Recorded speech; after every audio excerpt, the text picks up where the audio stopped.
Hello মাইরের ভালো student লোক, কেমন আছো তোমরা সবাই? আমি তোমাদের অনিকেত দা অ্যান্ড তোমাদের ক্লাস 11 অ্যান্ড 12-এর computer science and computer application পড়াচ্ছি। তো পাইথনের ক্লাস আমাদের আপলোড করা হয়েছে আগে, পাইথনের ফার্স্ট ক্লাস।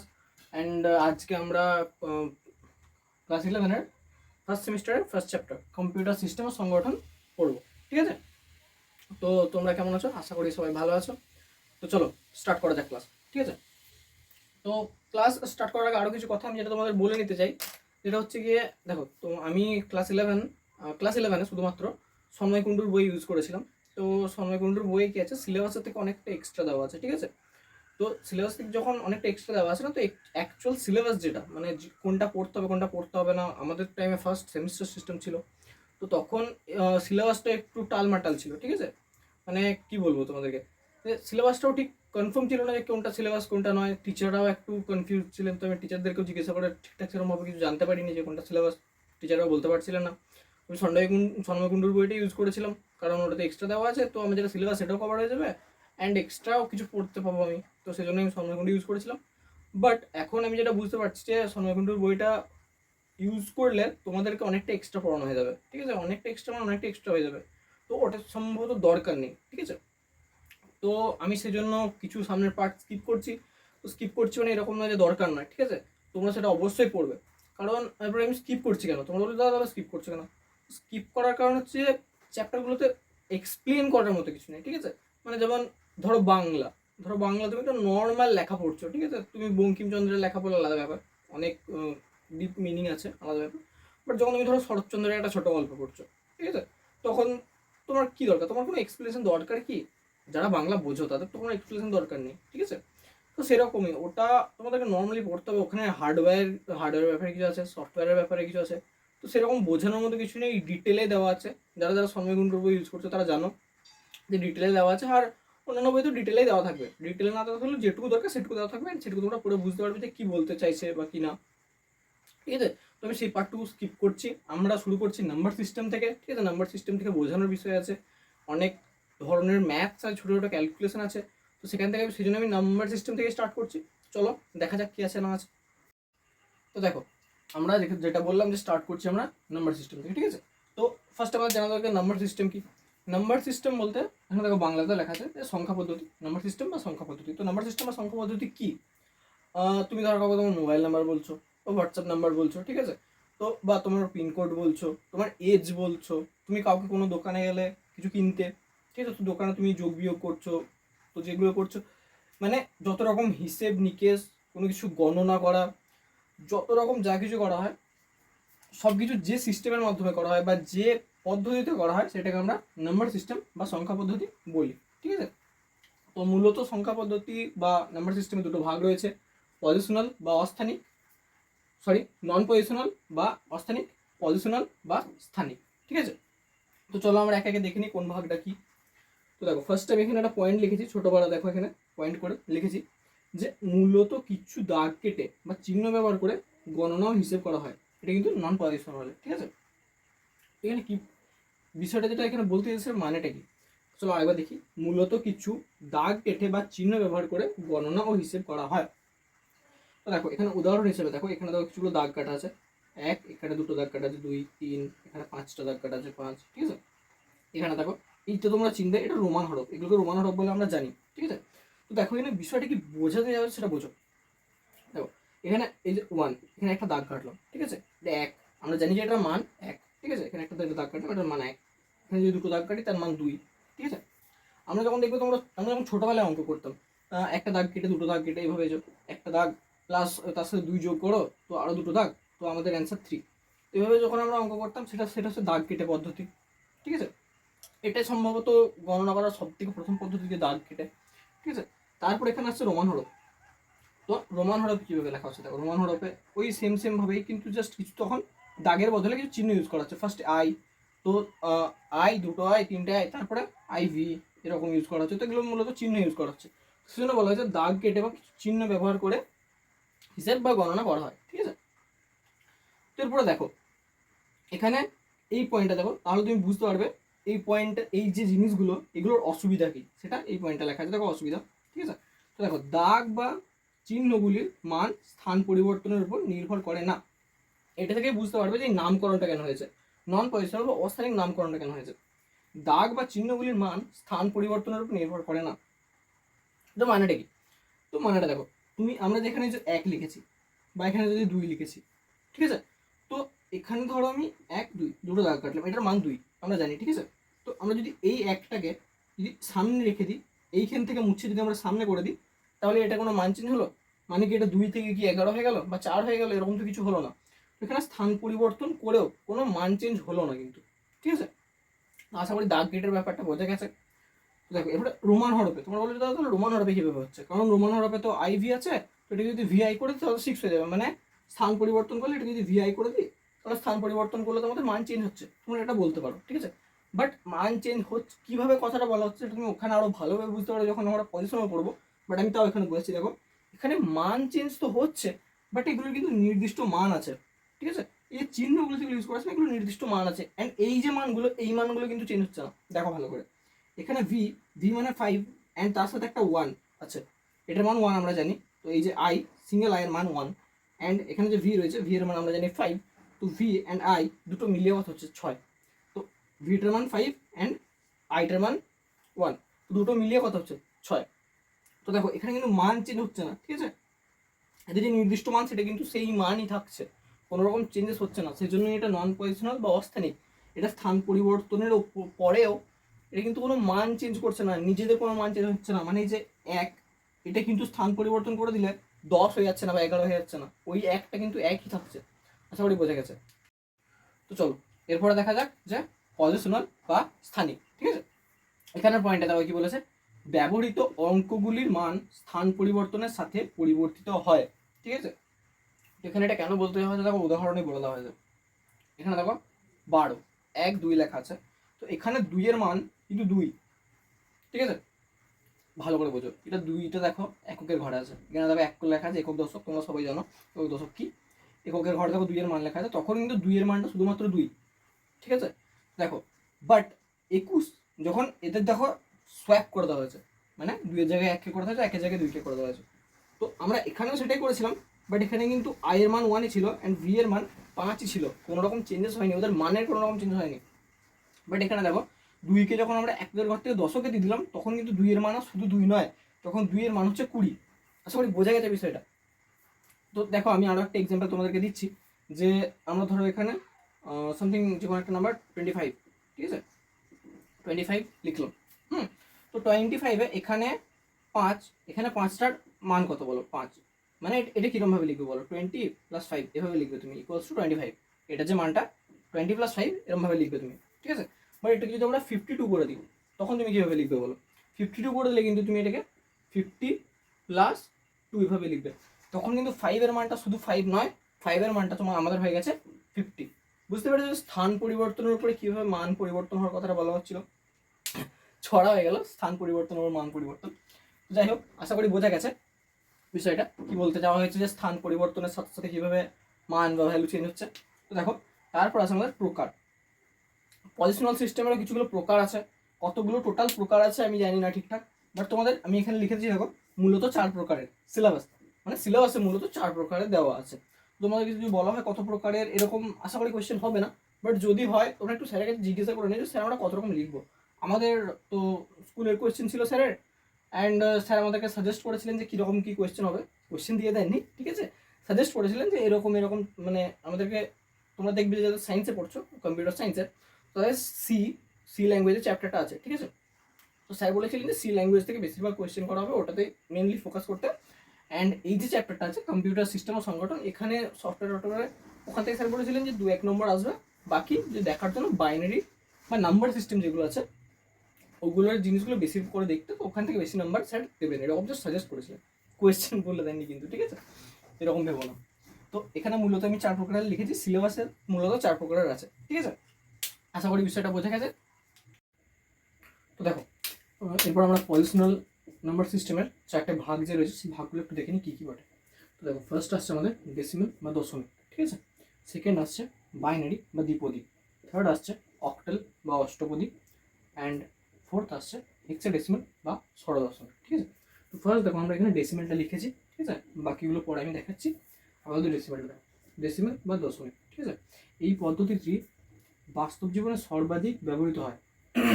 এতে 0 থেকে 9 অবধি অঙ্কগুলি ব্যবহার করা হয়। তো আমরা নর্মালি যে নাম্বার সিস্টেমটা ইউজ করি, দেখবে আমরা যে কোনো কাজ করতে নর্মালি যে নাম্বার সিস্টেমটা ইউজ করি সেটা হচ্ছে দশমিক বা ডেসিমেল নাম্বার সিস্টেম। ঠিক আছে, তো জানো যে এখানে 0 থেকে 9 অবধি নাম্বার 0 থেকে 9 অবধি নাম্বারগুলো ইউজ হয়, অ্যান্ড সেগুলো দিয়ে অন্যান্য বড় বড় নাম্বার, ছোটো বড় নাম্বার, যে কোনো ধরনের নাম্বার বানানো হয়, ক্যালকুলেট করা হয়। তো এই নাম্বার সিস্টেমটা আমরা সব থেকে বেশি ইউজ করি। তো দেখো আমি উদাহরণ দিয়েছি, দাদা উদাহরণের কি দরকার, এই নাম্বার তো সিস্টেম আমরা সব জানি। উদাহরণের দরকার কী জন্য সেটা এখানে খুব বেশি দরকার নেই, বাট পরেরগুলো বোঝানোর জন্য, পরেরগুলো যেহেতু এগুলো লাগবে সেজন্য আমি এখানেও বোঝাচ্ছি। ঠিক আছে, দেখো ফার্স্ট আমরা একটা নাম্বার নিয়েছি উদাহরণের জন্য 2301 বা 2301। ঠিক আছে, তো এই নাম্বারটার যে পজিশন, নাম্বারটা কোন পজিশনে কোনটা আছে, ডিজিট কোন পজিশনে কোন ডিজিটটা আছে সেগুলো দেখিয়েছো। ফার্স্ট দেখো 2, এখানেও লিখে রেখেছি 10 টু দি পাওয়ার কিউব। ঠিক আছে, এখানে উপরে লেখা আছে 1000, মানে আমি এখানে একক, দশক, শতক, হাজার এইভাবে ভাগ করেছি, অ্যান্ড এখানে ম্যাথামেটিক্যালি লিখেছি যে কোনটা 10-এর কত নম্বর পাওয়ারের ঘরে এক্সিস্ট করছে। 2টা হচ্ছে 10 টু দি পাওয়ার কিউব, 3টা আছে 10 টু দি পাওয়ার স্কোয়ার, 0টা আছে 10 টু দি পাওয়ার 1, অ্যান্ড 1টা আছে 10 টু দি পাওয়ার 0। ঠিক আছে, আশা করি বোঝা গেছে। এরপরে দেখো এই যে সংখ্যাটা যেটা নিয়েছি আমরা, এর যে গঠনটা কীরকম দেখো, 2301, এটা দেখো ফার্স্ট হচ্ছে ডিজিটের সাথে পজিশন গুণ করা হচ্ছে। ঠিক আছে, দেখো ডিজিট ছিল 2 অ্যান্ড 10 কিউব, পজিশন ছিল 10 কিউব, ডিজিট ছিল 2, পজিশন ছিল 10 কিউব, গুণ করা হলো, plus 3 into 10 square, plus 0 into 10 to the power 1, plus 1 into 10 to the power 0। তো এরকমভাবেই গঠনটা সৃষ্টি হয়েছে। ঠিক আছে, দেখো এভাবে যদি আমরা ভাঙি না জিনিসটাকে, তাহলে তখন আমাদের গোটা নাম্বারটা কিন্তু চলে আসছে। ঠিক আছে, আশা করি বোঝা গেছে। এরপরে দশমিক সংখ্যা একটা দেখে নিই। এই সিস্টেমটা হচ্ছে ডেসিমাল বা দশমিক, বাট যে দশমিক সংখ্যা আমরা লিখি 0 পয়েন্ট সামথিং, 1 পয়েন্ট সামথিং বা পয়েন্টের পরে সামথিং, সেরকম দশমিক সংখ্যা লিখে নিচ্ছি। দেখো এখানে পজিশনের ডিজিট লিখেছি, বড় বড় করে লিখিনি, পি অ্যান্ড ডি লিখেছি, বুঝতে পারবে।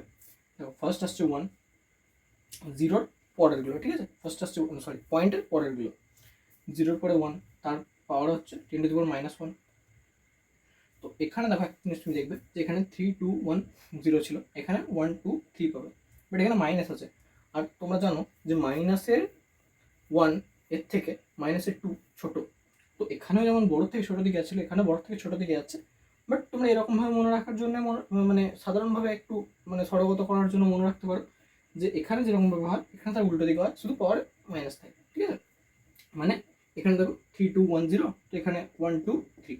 ঠিক আছে, এভাবে মনে রাখতে পারো, বা তুমি এভাবে মনে রাখতে পারো যে বড় থেকে ছোটোর দিকে যায়। ঠিক আছে, দুইভাবে মনে রাখা সম্ভব। তো এখানে দেখো first 10 to the power -1 1, 10 to the power -2-তে 2, 10 টু দি পাওয়ার -3-তে 5। ঠিক আছে, এখানে দেখো সেমভাবে গঠন যেটা আছে যে 0.125, সেটাকে দেখো পজিশনের সাথে ডিজিটের সাথে পজিশন, বাট পজিশনের সাথে ডিজিট যাই হোক একই ব্যাপার। তো দেখো ডিজিটের সাথে পজিশন আমরা গুণ করেছি, 1 into 10 to the power -1, plus 2 into 10 to the power -2, plus 5 into 10 to the power -2। ঠিক আছে, তো ওভাবেই আমরা যদি যোগ করে করে লিখি তাহলেও কিন্তু 0.125 চলে আসবে। ঠিক আছে, আশা করি গোটা বিষয়টা বোঝা গেছে। তো চলো পরের বিষয়গুলো দেখে। তো এসো নেক্সট ভাগগুলো দেখে নিই কী কী আছে। তো দেখো সেকেন্ড যে ভাগটা রয়েছে বাইনারি বা দ্বিপদী। ঠিক আছে, বাইনারি বা দ্বিপদী যে নাম্বার সিস্টেম রয়েছে এটা একটা স্পেশাল নাম্বার সিস্টেম। কেন সেটা লেখা আছে এখানে দেখো, কম্পিউটার ও অন্যান্য ডিজিটাল যন্ত্রে ব্যবহার হয়। মানে এই যে নাম্বার সিস্টেমটা সেটা কম্পিউটার বা অন্যান্য ডিজিটাল যন্ত্র যেগুলো আমরা ব্যবহার করছি, মোবাইল অ্যান্ড অন্যান্য জিনিসপত্র, ল্যাপটপ, ঠিক আছে, যেগুলোতে আমরা ইউজ করছি না সেগুলোতে ব্যবহার হয় এই নাম্বার সিস্টেমটা। তো দাদা নাম্বার সিস্টেম কীভাবে কম্পিউটার বা ল্যাপটপ, মোবাইল এসব কীভাবে ব্যবহার হচ্ছে, দেখো তোমরা এটা তো জানো, বা যদি না জানো তো আমি বলে দিচ্ছি যে কম্পিউটার না ডাইরেক্ট কোনো হিউম্যান ল্যাঙ্গুয়েজ বোঝে না। মানে কম্পিউটারকে তুমি যে টাইপ করছো না, যে হ্যালো বা হাউ আর ইউ, এরকম কাউকে টাইপ করছো, কাউকে আমি বলছি না, মানে কে সেটা আমি বলছি না, বাট দেখো তোমরা তো কাউকে টাইপ করছো এরকম যে কেমন আছো, খেয়েছো, ঠিক আছে, আশা করি বুঝতে পারছি কি বলছি। তো তখন কম্পিউটার কিন্তু ডাইরেক্ট বোঝে না, কম্পিউটার হোক মোবাইল হোক কেউ কিন্তু ডাইরেক্ট এরকম কিছু বোঝে না যে কম্পিউটারকে আমরা লিখে দিলাম যে প্লিজ ডু ইট, বা কোনো আমরা কাজ দিলাম যে ধরো যে এরকম যোগটা বা বিয়োগটা করে দাও, এরকম কম্পিউটার কোনো এরকম মানে ডাইরেক্ট ইংলিশ বোঝে না। শুধুমাত্র ইংলিশ কেন, কম্পিউটার কোনো ভাষায় বোঝে না, শুধুমাত্র 0 and 1 ছাড়া। অ্যান্ড একটা স্পেশাল জিনিস যেটা হচ্ছে যে এটাকে ম্যাচিং ল্যাঙ্গুয়েজ বলা হয়। ঠিক আছে, আমি যখন ক্লাস 12 পাইথনের ক্লাস করাচ্ছিলাম, যখন ফার্স্ট ক্লাস দিয়েছি ওতেই বলা আছে, সম্ভবত ফার্স্ট ক্লাস বা সেকেন্ড ক্লাসে বলা আছে যে কোনো ভাষায় কম্পিউটার বোঝে না শুধুমাত্র 0 and 1 ছাড়া। ম্যাচিং ল্যাঙ্গুয়েজ আছে এরকম একটা টার্ম আছে, ঠিক আছে? তো এটা ওদের বইতে আছে, 12-এর ফার্স্টেই আছে। তো ওখানে আমি বলেছি যে ম্যাচিং ল্যাঙ্গুয়েজে যে কম্পিউটার শুধুমাত্র 0 and 1 ছাড়া কোনো ভাষায় বোঝে না, কোনো ভাষা না, ঠিক আছে? পাইথন, C++, এগুলো কম্পিউটার ল্যাঙ্গুয়েজ, তোমাদের সি আছে 11-এ, তো কম্পিউটার কিন্তু এগুলো ডাইরেক্টলি বোঝে না, ঠিক আছে? এগুলোকে তোমার এই যে ভাষাটা আছে এটাতে ট্রান্সলেট করতে হয়, মাঝে কম্পাইলার বা ইন্টারপ্রেটার থাকে। তোমরা যখন আমি ল্যাঙ্গুয়েজ করাবো তখন বোঝাবো জিনিসগুলো কি। তো এখন শুধু শুনে রাখো, ঠিক আছে? যে মাঝে কম্পাইলার বা ইন্টারপ্রেটার থাকে, পাইথন, সি, এগুলোকে 0101-এ ট্রান্সলেট করে তারপরে কিন্তু কম্পিউটার বোঝে, ঠিক আছে? আশা করি বিষয়টা ক্লিয়ার আছে। চলো আমরা আপাতত এখানে যেটুকু আছে সেটুকু দেখে নিই। তো দেখো এই পদ্ধতিতে শুধুমাত্র 0 এবং 1 বার করা হয়, সেটা তো বললাম। তো এরপরে দেখো উদাহরণে কি রয়েছে 1011। তো তোমরা বলবে দাদা এই জিনিসটা কি, ঠিক আছে? এটি কিন্তু একটা খুবই ইম্পর্টেন্ট জিনিস, যেটা আমি আগেরগুলোতে দিইনি, মানে ডেসিমাল সিস্টেম আমি দিইনি, কারণ ডেসিমাল সিস্টেমটা আমরা নর্মালি লিখি, নর্মালি ব্যবহার করি, সেই জন্য ডেসিমাল সিস্টেমে দেওয়া হয় না নর্মালি যখন লেখা হয়। বাট যখন কম্পিউটারের ক্ষেত্রে তুমি ইউজ করবে না, যখন এই নাম্বার সিস্টেমে কোনো জায়গায় ইউজ করবে, তুমি অবশ্যই ওখানে নিচে গিয়ে লিখবে। দেখো আমরা ওখানে একটা সংখ্যার এক্সাম্পল নিয়েছিলাম 2301, ঠিক আছে না? তো এরকম নিচ্ছে না 10 লিখবে, বেস 10, কারণ ওখানে টোটাল 10টা সংখ্যা আছে, এখানে 0 and 1 দুটো সংখ্যা আছে। বুঝতে পারছো আশা করি? তো দেখো এখানে যেমন আমরা 10 লিখলাম, এখানে আমরা 2 লিখেছি, ঠিক আছে? তো এটা কিন্তু অবশ্যই খেয়াল করবে এবং এটা লিখবে যখন তোমরা নাম্বার কিছু কোনো একটা নাম্বার শো করাবে, তো তোমরা অবশ্যই লিখবে এটা, কারণ এখানে আমরা বুঝতে পারবো না হলে যেটা 1011 লেখা আছে নাকি 1011 লেখা আছে, বাইনারি আছে নাকি ডেসিমাল আছে, আমরা বুঝতে পারবো না কিন্তু, ঠিক আছে? তো দেখো 1011-এর পজিশন অ্যান্ড ডিজিটটা আমরা দেখে নিই। তো এখানে পজিশনে রয়েছে 2^3, 2^2, 2^1 and 2^0। একটা জিনিস নোটিস করো, ওখানে 10 ছিল, 10-এর পাওয়ারের সংখ্যাগুলো ছিল 10-এর পাওয়ার 3, 10-এর পাওয়ার 2, বাট এখানে 2-এর পাওয়ার আছে, মানে বেসটা যেহেতু এখানে 2, তো সেখানে সেই জন্য এখানে পজিশনগুলো 2-এর ভিত্তিতে, মানে 2-এর ওপর বেস করে বাকিগুলো আছে, ঠিক আছে? এখানে কিন্তু এখন 10 এরকম কিছু নেই। হ্যাঁ, তো দেখো এখানে 1-এর যে পজিশনটা সেটা হচ্ছে 2^3, 0-এর পজিশন 2^2 অ্যান্ড বাকি দুটো আছে, দেখতে পাচ্ছ তোমরা কি আছে, আমি আর বলে সময় নষ্ট করছি না। তো একটা জিনিস তোমরা এখানে এটা দেখতে হবে যে আমি গঠনগুলো কিন্তু লিখিনি, ঠিক আছে? তোমরা দাদা গঠনগুলো কেন লেখনি? তো গঠনগুলোর মধ্যে না একটা ম্যাজিক আছে, ম্যাজিকটা তোমরা কখন বুঝতে পারবে, যখন আমরা কনভার্জন করাবো। কনভার্জন মানে যখন আমরা ডেসিমেল থেকে বাইনারিতে আসবো, বাইনারি থেকে ডেসিমেলে যাবো, বা এই যে বাকি যে দুটো আছে নাম্বার সিস্টেম সেগুলো যখন চেঞ্জ করবো, তো তখন আমরা বুঝতে পারবো যে ওই যে গঠনটা ওটা ম্যাজিকটা কি, ঠিক আছে? ওইখানে যেটা আমরা ডেসিমেল করেছিলাম ওখানে নর্মালি আমরা ওভাবে লিখছি, ওখানে কোনো ম্যাজিক নেই। বাট এইগুলো থেকে যখন আমরা কনভার্জন করাবো তোমরা ম্যাজিকটা বুঝতে পারবো, ঠিক আছে? যখন করাবো তখন বুঝতে পারবে। এরপরে দেখো এরপরে দশমিকে দেখিনি। তো ওখানে যেরকম দশমিক হচ্ছিল, মানে ডেসিমেলের দশমিক হচ্ছিল, তো এখানেও দশমিক সংখ্যা কিন্তু আছে, বাকি নাম্বার সিস্টেমগুলো দশমিক সংখ্যা আছে। দেখো এখানে 0.11, তো এখানেও সেম কিন্তু পজিশন অ্যান্ড ডিজিট, পজিশনের যে মানে পজিশনটা যেভাবে আমরা আগের বারে করেছিলাম এখানেও সেম টু সেম, ঠিক আছে? কিন্তু এখানে শুধু বেসেতে 2 থাকবে। ওখানে দেখো 10⁻1 করেছিলাম, 10⁻2 and 10⁻3 and so on, ঠিক আছে? তো এখানেও দেখো ওরকম আছে 2⁻1, 2⁻2 and 2⁻3। তো ওরকমই, শুধু এখানে বেসে 2 আছে, ওখানে বেসে 10 ছিল। আশা করি বোঝা গেছে। তো এরপরে দেখো আমরা 3 নম্বর ভাগটা চলে আসি, অক্টাল বা অষ্টপদী। অষ্টপদী নাম শুনে তোমরা বুঝতে পারছো যে 8টা পদ আছে। দেখো এখানে সেরকমই লেখা আছে স্টেটমেন্টে যে এই পদ্ধতিতে 0 থেকে 7 যদি তোমরা কাউন্ট করো, 0 থেকে 7 অব্দি টোটাল 8টা নাম্বার হচ্ছে। তো 0 থেকে 7 অঙ্কগুলি ব্যবহার করা হয় এই পদ্ধতিতে, ঠিক আছে? উদাহরণ লিখে দেবো 5217, এখানে কিন্তু 7-এর পর আর কোনো নাম্বার তুমি ইউজ করতে পারবে না, ঠিক আছে? এই নাম্বার সিস্টেমটা। তো 5217-এ দেখো এখানে বেশি 8 আছে, কারণ এখানে 8টা সংখ্যার ইউজ হচ্ছে, মানে 8টা অঙ্ক ইউজ হচ্ছে। ওখানে 2টো হয়েছিল, ডেসিমেলে 10টা হয়েছিল, তো ওখানে 10 ছিল, এখানে 2 ছিল, ডেসিমেলে 10 ছিল, ঠিক আছে? এগুলো কিন্তু খেয়াল রাখবে। তো এখানে পয়সা অ্যান্ড ডিজিটে দেখলাম, পয়সা অ্যান্ড ডিজিটের বিষয়গুলো সব জায়গাতেই সেম, শুধু আমরা যেটা বেসে থাকবে না সেটার পাওয়ারে তোমার পয়সা অ্যান্ড ডিজিট, পয়সানটা যখন আমরা 10-এর পাওয়ারে কিউব করেছিলাম, হাজারে শতকেতে 10-এর পাওয়ারে 2 ছিল, তো এখানে ওরকম শুধু একক দশক ভাগ নেই, একক দশকের যে ভাগটা ছিল ওটা এখানে নেই। এখানে শুধু 8^3, 8^2, 8^3 রয়েছে 5, 8^2 রয়েছে 2। তো এরকমভাবে এগুলো সেমই, ঠিক আছে? প্যাটার্নগুলো সেম, প্যাটার্নগুলো আমরা বুঝতে পারবে আশা করি। দেখো এখানে দশমিকটা দেখে নিই, এখানে দশমিকগুলো সেমই। দেখো 0.231 লিখেছি, এখানে 8^-1, 8^-2 and 8^-3। ডেসিমেলের সময় দেখেছো যে 10^-1, 10^-2, 10^-3 ছিল, অ্যান্ড তোমার বাইনারিতে তোমার 2^-1, 2^-2, 2^-3 ছিল, অ্যান্ড তোমার অক্টালে 8^-1, 8^-2, 8^-3। তো তোমরা আশা করি প্যাটার্নগুলো বুঝে গেছো যে কোনটা কীরকম হচ্ছে। তো আশা করি আমাদের এই যে এটা রয়েছে, তো এখানে সব ক্লিয়ার হয়ে গেছে। তো চলো নেক্সট দেখা যাক কী আছে। তো এসো লাস্ট যে ভাগটা রয়েছে পজিশনাল সিস্টেমে সেটা দেখি। লাস্ট ভাগটা হচ্ছে হেক্সাডেসিমাল বা ষড়দশমিক। ঠিক আছে, দেখো এখানে কি লেখা আছে, এই পদ্ধতিতে 0 থেকে 9 অব্দি অঙ্ক, মানে 0 থেকে 9 অব্দি ডিজিট এবং এ থেকে এফ অব্দি অক্ষরগুলি ব্যবহার করা হয়। ঠিক আছে, এরপরে এখানে একটা জিনিস লেখা আছে যে এর পাশে ব্র্যাকেট দিয়ে 10 অ্যান্ড এফ এর পাশে ব্র্যাকেট দিয়ে 15, মানে এ এর মান হচ্ছে 10 অ্যান্ড সেখান থেকে এরপর বি 11, তারপরে সি 12, এভাবে এফ অব্দি 15, মানে 15টা সংখ্যা নেওয়া হচ্ছে। তো 0 থেকে 15 অব্দি টোটাল 16টা সংখ্যা হচ্ছে। তো সেই জন্য এটা হেক্সাডেসিমাল বা ষড়দশমিক। ঠিক আছে, তো এখানে উদাহরণে সেরকমই আছে 69AC। ঠিক আছে, তো পজিশন অ্যান্ড ডিজিট সেরকমই আছে, সেরকম সেম প্যাটার্ন। দেখো এখানে 16 16 স্কোয়ার, পজিশন ডিজিটে 6, তারপর 9AC। প্যাটার্ন এখানে পুরো সেম, তোমরা বুঝতে পারবে। অ্যান্ড এখানে দেখো দশমিকতে আমরা একটা সংখ্যা লিখেছি 0.2E9। ঠিক আছে, তো সেখানে টু হচ্ছে তোমাদের 16^-1, ই আসছে আমাদের 16^-2-তে, 9 আসছে 16^-3-তে। আশা করি বোঝা গেছে, সেম প্যাটার্ন, শুধুমাত্র হ্যাঁ সরি আমি এখানে লিখতে ভুলে গেছি, 16টা কিন্তু লিখতে হবে। ঠিক আছে, তো এখানে হেক্সাডেসিমালে যেহেতু আমরা এ থেকে এফ অব্দি অক্ষরগুলো ইউজ করছি, অ্যান্ড নর্মালি ডেসিমেলে যেহেতু আমরা সব থেকে বেশি ডেসিমেলটা ইউজ করি, তো সেই জন্য আমরা এখানটা লিখতে আমি ভুলে যাই। ঠিক আছে, তো আমি যখন মানে নিজেও পড়তাম তখন যেহেতু এখানে এ সি রয়েছে, তো সেই জন্য হেক্সাডেসিমেলে বোঝা যাচ্ছে। অ্যান্ড যখন আমরা নর্মাল ডেসিমেলের কিছু লিখতাম, অ্যান্ড ওটা স্বভাবগত ভুলে যাই আমি, কারণ আমরা যখন ম্যাথস করি, অন্য কোনো জায়গায় কাউকে নাম্বার লিখছি, কাউকে কোনো জায়গায় পিনকোড লিখছি, তো তখন আমরা ওরকম ব্র্যাকেট দিয়ে, তো এরকম ব্র্যাকেট দিয়ে 10 লিখি না, তো নর্মালি স্বভাবত ভুলে যাই। অ্যান্ড এটা যেহেতু এসি রয়েছে সেজন্য আমি লিখি না অনেক জায়গাতে, বাট এটা কিন্তু লিখতে হবে। ঠিক আছে, আমি লিখি না বলে যে এটা দরকার নয়, আমি ভুলে যাই সোজা কথা। তো দেখো এখানে আশা করি সব বোঝা গেছে প্যাটার্ন কীরকম। প্যাটার্ন সব জায়গাতে সেম, শুধুমাত্র বেসগুলো চেঞ্জ হচ্ছে। আশা করি বুঝতে পেরে গেছে এতক্ষণে। তো আজকের জন্য এতটুকুই। নেক্সট দিন আমরা কনভার্জনগুলো দেখাবো, যেটা বললাম যে বাইনারি থেকে ডেসিমেল, ডেসিমেল থেকে বাইনারি, হেক্সাডেসিমেল থেকে অক্টাল, এরকম যে কনভার্জনগুলো রয়েছে সেগুলো আমরা পরের দিন দেখাবো। ঠিক আছে, তো আশা করি আজকের ক্লাস ভালো লেগেছে।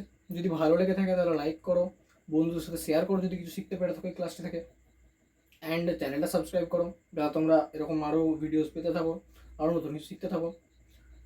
তো আজকের জন্য এতটুকুই, দেখা হচ্ছে পরের দিন নতুন টপিক নিয়ে। টাটা।